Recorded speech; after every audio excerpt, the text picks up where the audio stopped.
Welcome back to the channel, everyone, because today's story coming out of Dallas has sent shockwaves through the NFL world, igniting rumors, debates, disbelief, and outright confusion as Jerry Jones has once again stepped up to a microphone and delivered the kind of headline that instantly takes over social media. A stunning claim about a Micah Parsons Quinnen Williams trade conversation that, if true, would have been one of the wildest blockbuster deals in recent NFL history, and if not true,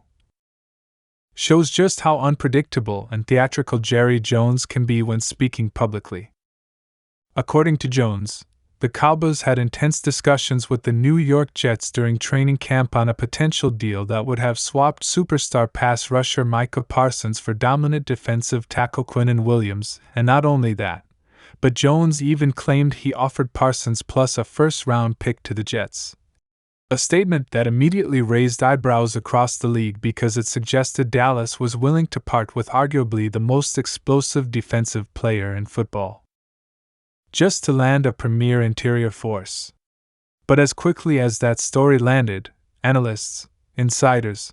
and even people close to the situation began questioning whether Jerry was recounting the events accurately or whether this was another classic Jerry Jones moment where the lines between negotiation, memory, and entertainment start to blur, especially because all previous reporting suggested something very different. Earlier in the season, Jones had already referenced a version of this story on ESPN radio, but those earlier details never suggested Dallas was ready to attach additional draft capital to Parsons. In fact, the opposite seemed true. The Jets, according to those brief reports, were the ones needing to attach something extra with Williams, not the Cowboys adding a sweetener with Parsons. So when Jerry doubled down on live radio and made it sound like he was ready to throw Micah Parsons and a first-round pick into New York's lap, fans and insiders immediately started asking whether this was a misunderstanding, a misremembered conversation, a flat-out exaggeration, or simply Jerry trying to make the point that he has always been extremely high on Quinnen Williams and saw him as a transformational piece for any defense. The strangest part of all this is that the trade Jerry described never materialized because, according to his own words, the Jets supposedly didn't have the cap space to take on Parsons and extend him, which is surprising given that a franchise rarely lets cap room get in the way of acquiring a generational defensive player unless the money situation is absolutely impossible to navigate. But even with all that confusion, Jerry kept repeating the same broader message, that he believed strongly in Williams and thought he would change the entire identity of the Cowboys' defense. And ironically, whether Jerry exaggerated the original trade talk or not, that belief has now been proven on the field because the Cowboys did eventually acquire Quinnen Williams earlier this month in a separate deal, sending a 2027 first-round pick, a 2026 second-round pick, and defensive tackle Motzi Smith to New York in exchange for the star defender. And what happened after that? Dallas instantly transformed from a struggling, inconsistent, emotionally beaten down team into one of the most revived squads of the second half of the season, suddenly rattling off win after win, including an emotional comeback victory over the Philadelphia Eagles and then a narrow but powerful statement win over the reigning AFC champion Kansas City Chiefs.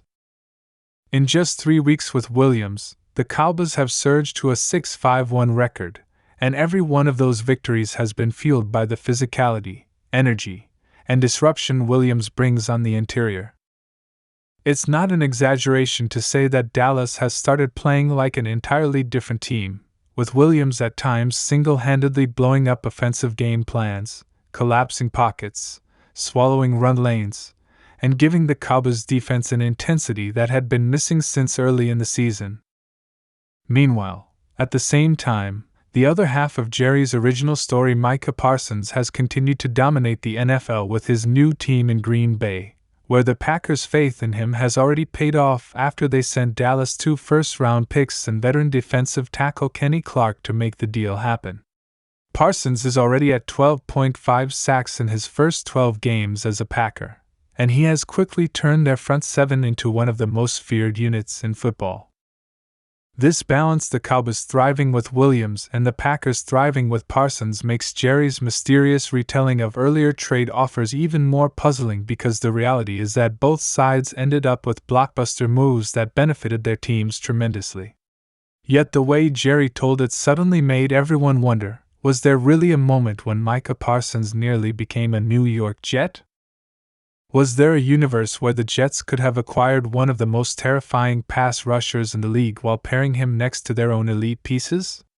Or is this just Jerry Jones illustrating, in the most dramatic way possible, how much he valued Quinnen Williams even months before the trade happened? As if the drama around Jerry's comments wasn't enough, the Jets themselves have been dealing with their own wave of chaos, injuries, and frustration.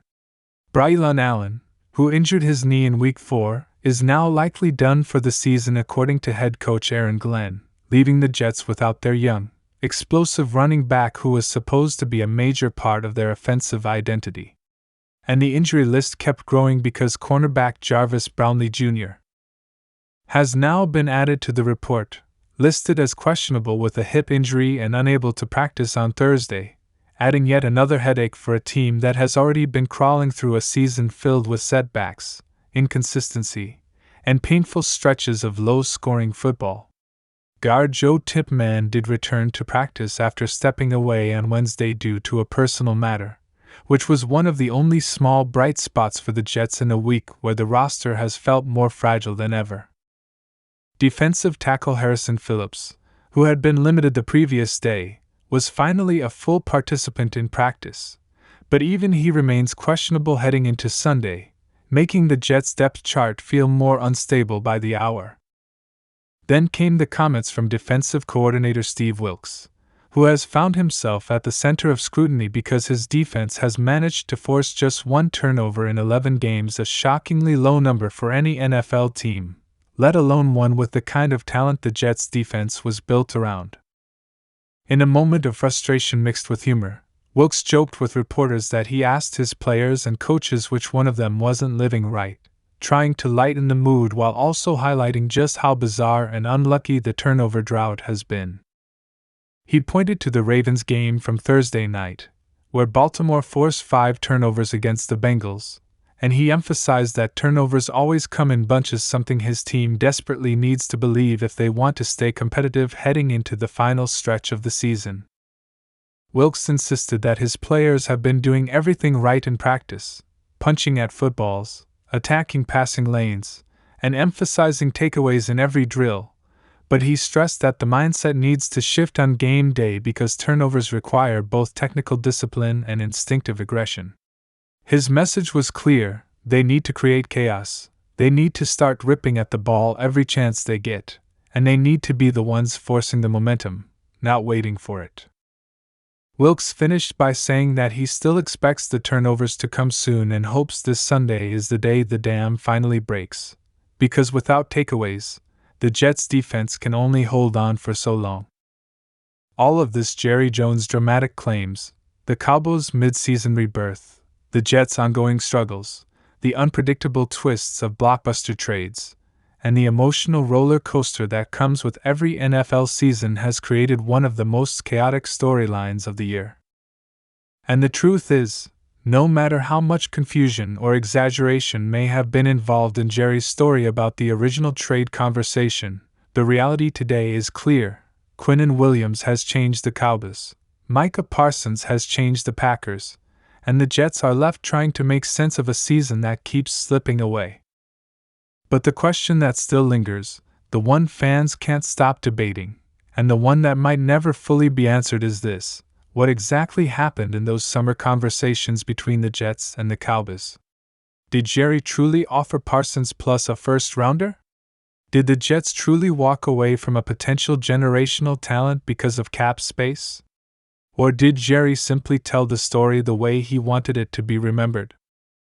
And most importantly, how different would the NFL look today if the Jets had said yes? If you enjoyed this deep breakdown and want more massive NFL stories delivered with all the drama, intensity, and behind-the-scenes detail, make sure to like this video and subscribe for more.